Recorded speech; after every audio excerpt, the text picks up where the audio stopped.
Malakas na yung apoy sa Dandan.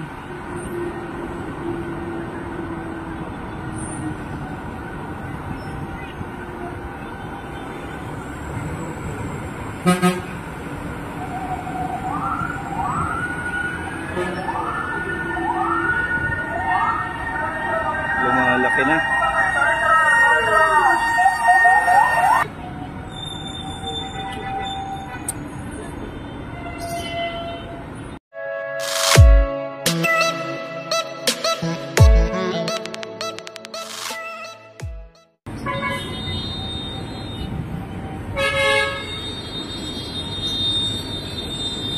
Malaki na yung sunog sa may tramo.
Malapit lang sa building namin.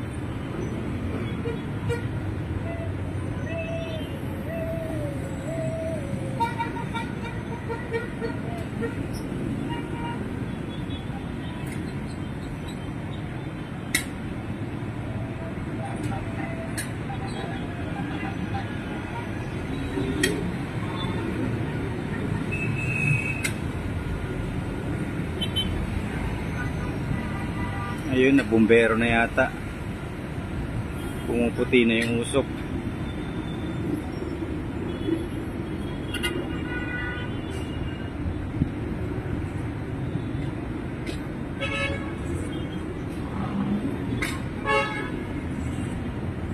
Lalong lumaki.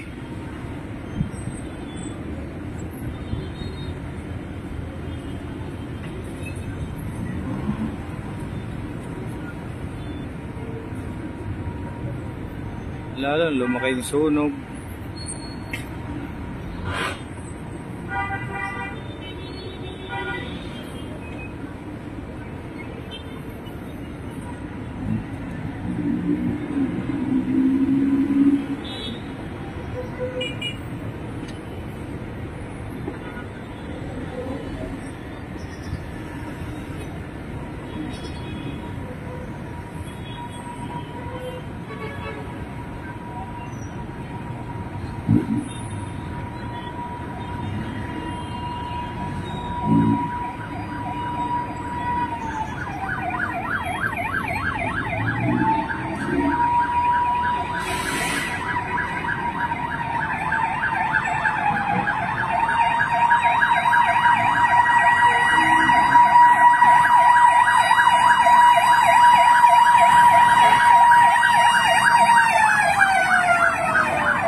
Wala na, ang laki na. Inubos talaga, oh.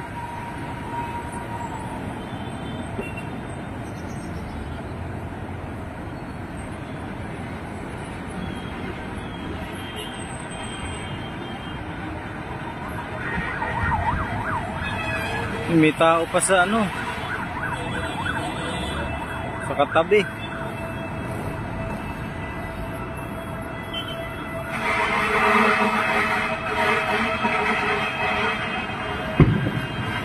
Putay na, sumasabog na. May sumabog. Ayun, oh.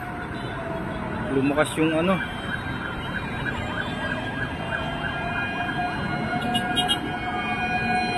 Lumakas bigla yung usok. Ang dami ng bumbero.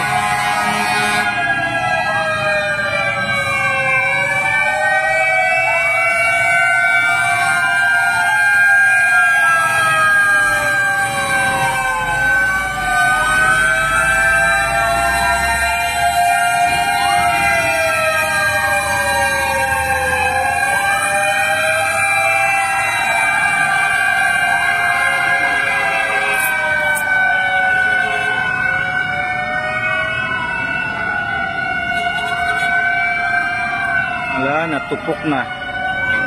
Bago makapasok ang bumbero. Hindi makapasok eh. Oh.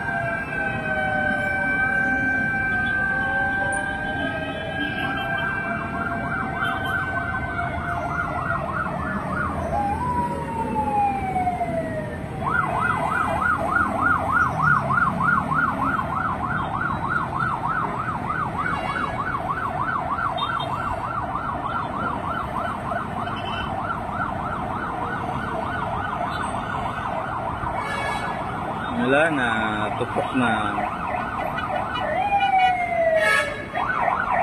Nasaan na kaya yung lalaki nakatayo dun?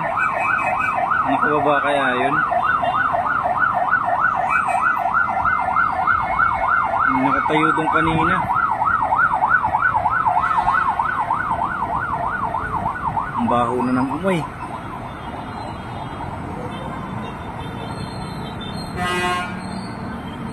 May sunog na ano,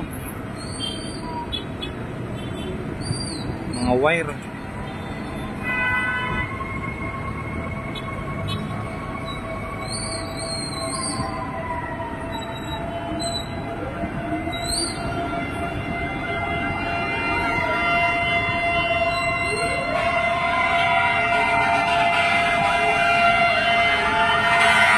Ang dami na nila. Wala naman nakakapasok.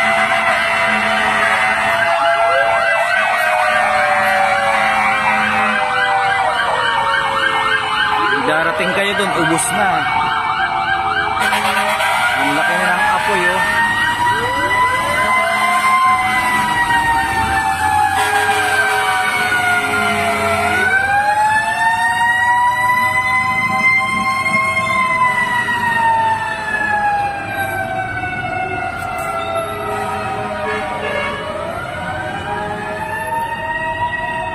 Traffic pa naman dyan sa may LRT Buendia. Kaya hirap makapasok ang truck.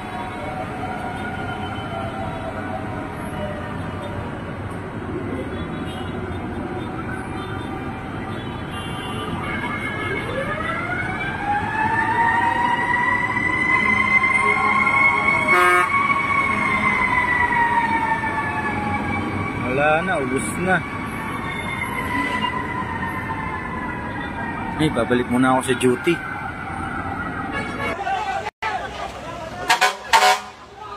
Magandang umaga mga kapatid. Ganito ngayon yung sitwasyon dito sa Arlegui Street, sa corner Castle Street, no? Arlegui Street dito sa Maynila. Ganito kalaki yung sunog na nangyayari sa mga oras na ngayon. At habang ako ay nagve-video, meron na mga nagre-responde yung mga bumbero dito sa sunog na ito. At kung kayo po ay makakapunta dito pero hindi namin ina-advise, dito sa kinatatayuan ko sa ngayon ay sobrang init. Nararamdaman ko yung init na nanggagaling dito sa ganito kalaking apoy na tumutupok dito sa parang residential houses itong lugar na to. Kanina nang makarating na tayo dito, nakadikas na yung ibang mga residente at meron namang ilang mga tao na nakikiosyoso at kinukunan yung ganitong nangyayaring sunog. Pero kanina dito sa pagdaan natin, may mga residente na lumikas, dala-dala yung kanilang mga gamit, yung mga naisalba muna pansamantala dahil nga sa pagmamadali nila para makalikas dito sa nangyayaring apoy. So sa mga nanonood sa ngayon pa lang, ito pong sunog ay nasa Arlegui Street dito sa Maynila. So inaabulan na ng mga bombero itong nangyayaring sunog sa ngayon. Sa ngayon hindi pa alam, hindi pa tukoy kung ano yung dahilan, ano yung rason, ano yung pinag-ugatan nitong sunog na ito. At sana mamaya malaman natin, maapulan na rin agad itong sunog na nangyayari sa ngayon. Yan lang latest ngayon dito sa Arlegui Street. Nagbabalita rito sa online. Ayan mga kapatid, doon nakikita nyo, lumalaki yung apoy sa mga oras na to at mukhang, wag naman sana, mukhang parang tatama sa mga linya, sa mga kable ng kuryente. Okay, dito po ito sa Arlegui Street sa Maynila. Yan, sa ngayon, ito muna yung happening dito. Ito yung latest dito. Ganito kakapal yung usok, ganito kalaki yung apoy na tumutupok ngayon dito sa isang residential na lugar. Well, allegedly residential, hindi pa confirmed kung ito ay residential o ano, pero nakita natin may mga tao na, may mga taga rito na nagsilikas na kaagad para makaalis dito sa apoy na to.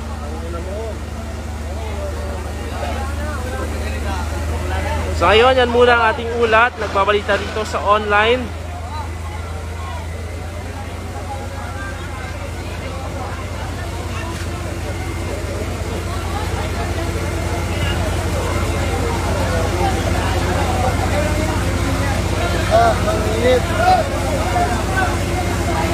Ayan. Ayan yung mga bumbero na nagtatry na apulahin yung apoy. Ito yung ilang mga residente, ilang mga osyoso na kinukunan din yung nangyayaring sunog sa ngayon.